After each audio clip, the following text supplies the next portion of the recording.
What's my take on WW2 Zombies? Well,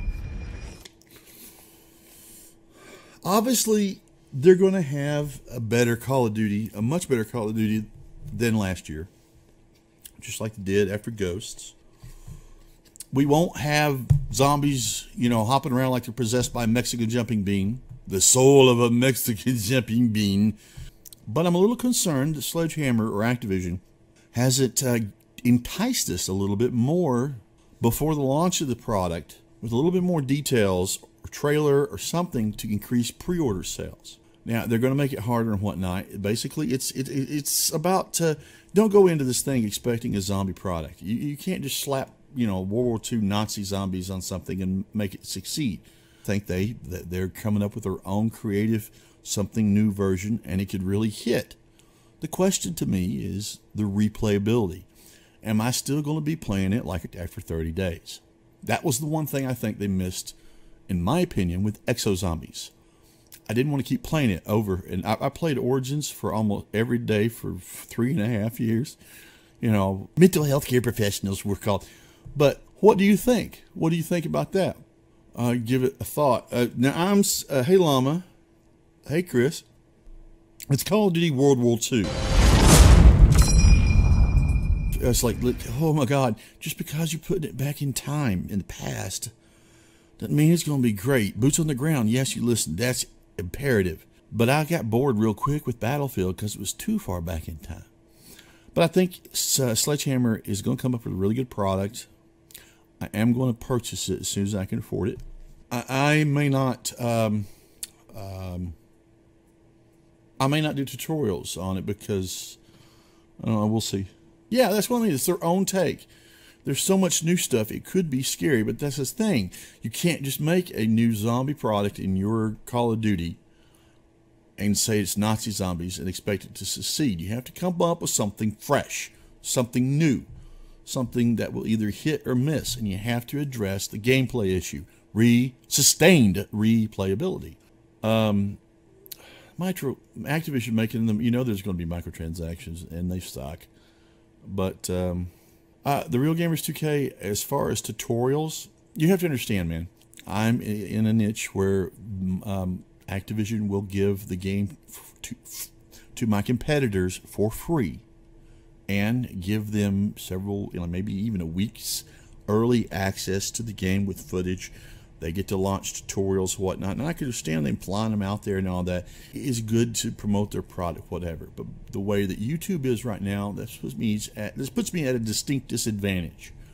So if there's sustained replayability, and I love the game, then I will do tutorials, whether I get views or not.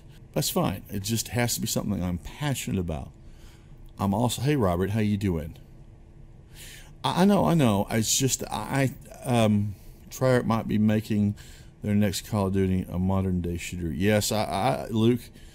But I still think they call it Black Ops 4 if it's modern day. And I saw where they were wanting to hire someone with modern day weapons experience. I don't care if Treyarch makes a Call of Duty in whatever blah blah blah blah blah blah blah blah. It's Treyarch Call of Duty. I mean, you'd really have to be a moron to fuck it up. It's going to be great in 2018. Hey Tyler, how you doing? Well, that's what I was saying, Iron Bias. I don't know what they're going to call it. I don't know what Treyarch's going to call it, Black Ops 4 or whatnot, but they could call it Pinto Beans, and I'd still buy it. You know what I mean? As far as the multiplayer that I'm used to right now, since unfortunately Activision decided to fire the founders of Infinity Ward in 2010, Treyarch, the multiplayer Call of Duty is the gold standard I expect. Don't like the fact that they're saying cosmetic only at launch, because it makes me think that they have been doing this intentionally the past 2 years, and now we better get a little bit more, warning and whatnot. Just don't say anything about it or make them. I mean, I just listen. I bought last year's Call of Duty. I didn't buy it. I didn't pre-order it, and I actually didn't buy any of it until the first zombie DLC, Raven and Redwoods, came out. Then I bid. I bought the season pass and I bought the game. 2 days. I couldn't stand it after 2 days. So I'm going to love whatever comes out this year. Now that I have some of you here, I just want to take a moment to say I've been putting some serious thought.